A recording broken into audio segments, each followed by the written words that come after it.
Begini syarat Indonesia untuk lolos ke ronde ketiga. Uji coba, Belanda gebuk Kanada, Gareth Southgate coret Maguire, Ronaldo pecahkan rekor usai komentari transfer Mbappe. Didukung 19 klub, IPL tetap gunakan VAR musim depan.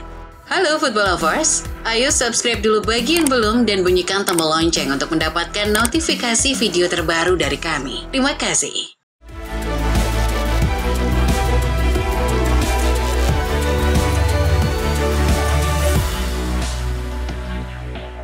Timnas Indonesia tumbang dari Timnas Irak dalam lanjutan kualifikasi Piala Dunia 2026.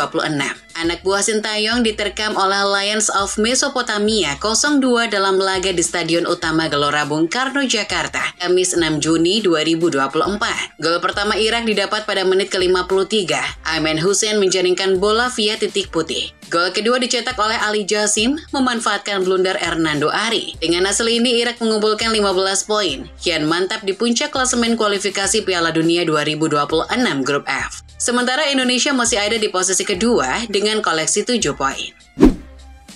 Sintayong terang-terangan menyatakan tidak akan mengajak bicara Hernando Ari usai kejadian atau blunder dalam laga Indonesia versus Irak. Hal ini disampaikan STY dalam konferensi pers pasca laga. Bukan karena kesal, pria Korsel itu memilih menjaga jarak dengan Hernando justru untuk meningkatkan kekuatan mental kiper Persebaya Surabaya tersebut. STY pun berharap Nando bisa segera pulih dari tekanan yang dialaminya sekarang.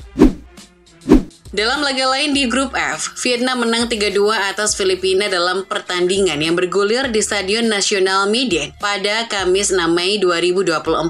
Gol-gol Filipina tercetak melalui kontribusi Patrick Richel menit 62 dan Kevin Ingreso menit 89. Sementara 3 gol Vietnam atas Filipina tercipta lewat aksi Dwi gol Nguyen Tien Lian menit 65 dan 76 serta Tuan Hai Pham menit 90 plus 5. The Golden Star Warriors pun berhasil memangkas jarak poin dengan Indonesia di klasemen Grup F. Indonesia akan bersaing dengan Vietnam memperebutkan tiket ke ronde ketiga kualifikasi Piala Dunia 2026 zona Asia. Secara hitung-hitungan Indonesia lebih unggul. Berbekal 7 poin saat ini, Indonesia wajib menang atas Filipina di laga terakhir nanti. Kemenangan akan membawa Indonesia menduduki posisi runner-up Grup F dengan torehan 10 poin. Terlepas dari hasil laga Irak versus Vietnam. Namun jika Indonesia hanya imbang atau bahkan kalah lawan Filipina, Irak harus kalahkan Vietnam. Sementara itu di tempat lain, saudara Indonesia yakni Timnas Palestina sudah memastikan diri lolos ke ronde ketiga kualifikasi Piala Dunia 2026. Palestina melaju ke babak akhir kualifikasi Piala Dunia untuk pertama kalinya usai meraih hasil imbang 0-0 melawan Lebanon. Palestina yang memainkan pertandingan kandang di Qatar berada di urutan kedua Grup F mereka dan unggul 5 poin dari Lebanon dengan 1 pertandingan tersisa. Timnas Belanda melakukan uji coba kontra Kanada jelang Piala Eropa 2024 di Stadion De Kuip, Jumat dini hari tadi. The Oranje menang telak 4-0 dengan seluruh gol dicetak di babak kedua. Dipe membuka gol Belanda pada menit ke-50 menyambut umpan silang Frimpong. 7 menit berselang giliran Frimpong bikin gol dengan sepakan melengkung. Weghorst mencetak gol ketiga tuan rumah pada menit ke-63, lalu Virgil van Dijk melengkapi pesta dengan gol sundulan pada menit ke-83. Pelatih Timnas Inggris Gareth Southgate telah mengumumkan daftar pemain untuk ajang Euro 2024.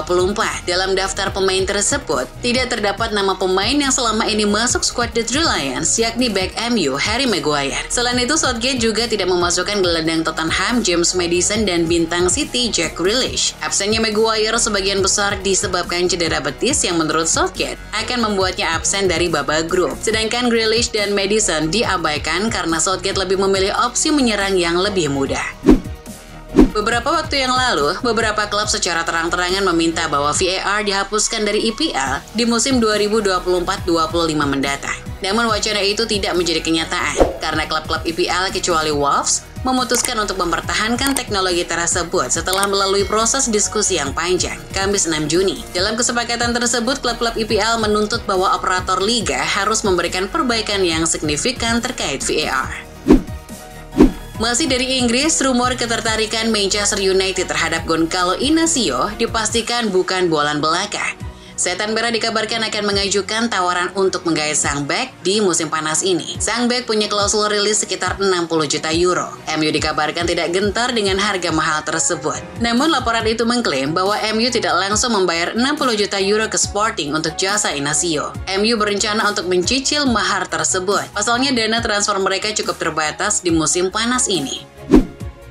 Dari benua lain, San Diego FC telah membuat gebrakan besar di bursa transfer. Mereka mengontrak bintang Meksiko Hirving Chucky Lozano sebagai pemain yang ditunjuk pertama klub. Lozano akan tetap bersama klubnya saat ini PSV selama sisa tahun 2024 dan kemudian akan bergabung dengan S Divisi pada bulan Januari tahun 2025. Pemain sayap itu telah menandatangani kontrak berdurasi 4 tahun hingga akhir musim 2028 dengan opsi perpanjangan 2 tahun. Real Madrid sudah merilis jersey home alias kandang baru mereka untuk musim kompetisi 2024-25. Jersey tersebut dirancang dengan inspirasi dari DNA Los Blancos yang menjuarai La Liga dan Liga Champions. Terlihat desain minimalis warna jersey tetap dominan putih yang memadukan pola custom houndstooth dengan inisial RM. Selain warna putih, jersey baru Los Blancos juga ada unsur warna hitam. Sementara itu, rival Madrid yakni Barcelona dikabarkan bersedia melepas pemain sayap Rafinha jika bisa mendatangkan Luis Diaz dari Liverpool sebagai penggantinya. Barcelona diberitakan menjadikan pembelian pemain sayap kiri baru sebagai prioritas utama. Dan dengan kontrak Diaz masih berlaku hingga 2027 di Liverpool, dibutuhkan biaya besar untuk mengamankan jasanya. Sebagai informasi, The Reds memboyong Diaz dari Porto dengan nilai awal 37 juta pounds. Ada kabar baik bagi para Interisti dimanapun berada. Simone Inzaghi dilaporkan sedikit lagi akan memperpanjang kontraknya di Inter Milan. Menurut kabar dari Fabrizio Romano, proses pembicaraan kontrak baru ini sudah dimulai sejak bulan lalu. Sejauh ini tidak ada kendala berarti dalam proses negosiasinya. Jadi jika tidak ada halangan, dalam beberapa hari ke depan Inter akan mengumumkan perpanjangan kontrak sang juru taktik. Dilansir Football Italia, Alessandro Nesta dilaporkan hanya selangkah lagi untuk menjadi pelatih kepala Monza berikutnya setelah keluarnya Raffaele Palladino. Mantan bek Lazio ini menghabiskan musim ini sebagai pelatih Reggiana yang ia bawa ke posisi ke-11 di Serie B. Kontraknya akan berakhir pada akhir bulan ini, membuatnya tersedia untuk klub berjuluk Biancorossi.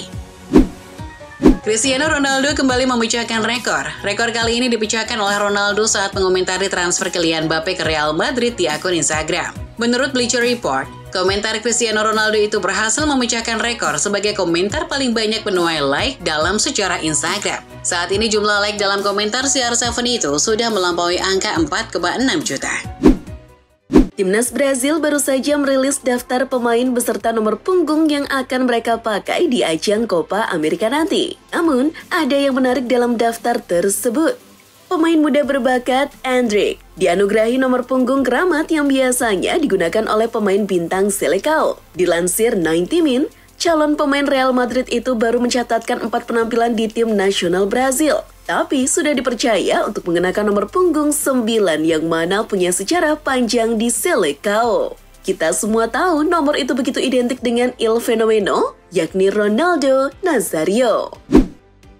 Setelah kemarin diperkenalkan secara resmi sebagai pelatih baru Chelsea, Enzo Maresca dikabarkan mulai menyusun rencana transfer di musim panas pertamanya. Melansir Metro, Maresca sedang menekan pihak klub untuk mendatangkan mantan anak asuhnya di Leicester City, Kiernan Dewsbury Hall. Nantinya, Kiernan bakal menggantikan peran Conor Gallagher yang kemungkinan akan hengkang di bursa transfer mendatang. Namun, Chelsea tak sendirian. Liverpool, Brentford, dan Arsenal juga sedang memantau situasi sang gelandang. Bukan cuma materi pemain yang bakal ditingkatkan oleh Enzo Maresca, namun beberapa staf di belakang layar juga akan mengalami sedikit perubahan. Salah satunya akan didatangkan adalah ahli gizi. Seperti yang diwartakan Mirror, Maresca akan membawa staf ahli gizi, Marcos Alvarez dari Leicester. Alvarez cukup terkenal di bidangnya karena sempat melarang pemain untuk mengkonsumsi merica, telur goreng, dan minum jus buah. Kedatangan Alvarez diharapkan bisa meningkatkan stamina dan daya tahan tubuh pemain Chelsea di tengah padatnya jadwal kompetisi. Selain David De Gea, kiper kedua Liverpool Choumin Kelleher juga jadi salah satu penjaga gawang yang dipantau oleh Celtic. Dilansir Express, Celtic memandang Gallagher sebagai kiper yang mampu tampil menonjol di Liverpool musim ini. Namun, karena masih ada Alisson, maka posisinya pasti akan tergantikan. Nah, disinilah celah yang akan dimanfaatkan oleh Celtic. Mereka akan menawari Gallagher kesempatan untuk menjadi kiper utama di Celtic Park. Kabarnya, 20 juta pound jadi angka yang cukup untuk menebus Gallagher. Masih ingat dengan Romeo Beckham yang bermain untuk Brentford B? Ya, kini klub berjuluk The Bees itu sedang mempertimbangkan untuk memperpanjang kontrak dari anak David Beckham tersebut. Dilansir Sky Sport, sebelumnya Romeo bergabung dengan status pinjaman dari Inter Miami. Karena Brentford puas dengan kinerjanya, maka Romeo akan ditawari kontrak permanen berdurasi 1 tahun. Namun, karena usianya masih 20 tahun, Romeo akan tetap bermain untuk Brentford B, bukan skuad utama. AC Milan sedang dalam misi perburuan striker baru musim panas ini. Target utamanya adalah Joshua Zirkzee dari Bologna. Dilansir Football Italia, Milan terlihat yakin akan mendapatkan servis pemain berusia 23 tahun itu. Zirkzee kabarnya akan menggantikan peran Oliver Giroud yang memutuskan hengkang ke Los Angeles FC musim depan. Kabarnya, Milan bersedia membayar klausul pelepasannya yang mencapai 40 juta euro. Bek Tottenham, Emerson Royal dikabarkan semakin dekat dengan pintu keluar Tottenham Hotspur Stadium. Pemain asal Brasil itu ingin mencari tantangan baru di luar Liga Inggris. Untuk saat ini, Italia adalah prioritasnya. Maka dari itu, Emerson begitu ngebet ketika AC Milan dikabarkan berminat padanya. Menurut cuitan Fabrizio Romano, sang pemain kini hanya mau bernegosiasi dengan Milan saja. Negosiasi pun sedang berlangsung, tapi kesepakatan antara kedua klub belum tercapai. Sama halnya dengan Emerson, gelandang Atalanta Teun Koopmeiners juga sudah menentukan pilihannya. Dirinya berharap bisa lebih lama berkarir di Serie A, namun tidak dengan Atalanta. Menurut cuitan Fabrizio Romano, Koopmeiners hanya menginginkan kepindahan ke Juventus. Ia ingin bekerja di bawah asuhan Thiago Motta. Kabarnya, negosiasi lebih lanjut akan dilaksanakan pada minggu depan. Menjelang Copa America, Emi Martinez diwawancarai oleh TV lokal Argentina, TYC Sport. Dalam wawancaranya itu, ia merespon pernyataan Kylian Mbappe tentang memenangkan kompetisi Euro akan lebih susah daripada memenangkan Piala Dunia 2022. Dikutip AS, Emi pun membantah pernyataan itu. Tak ada yang lebih sulit dari memenangkan Piala Dunia.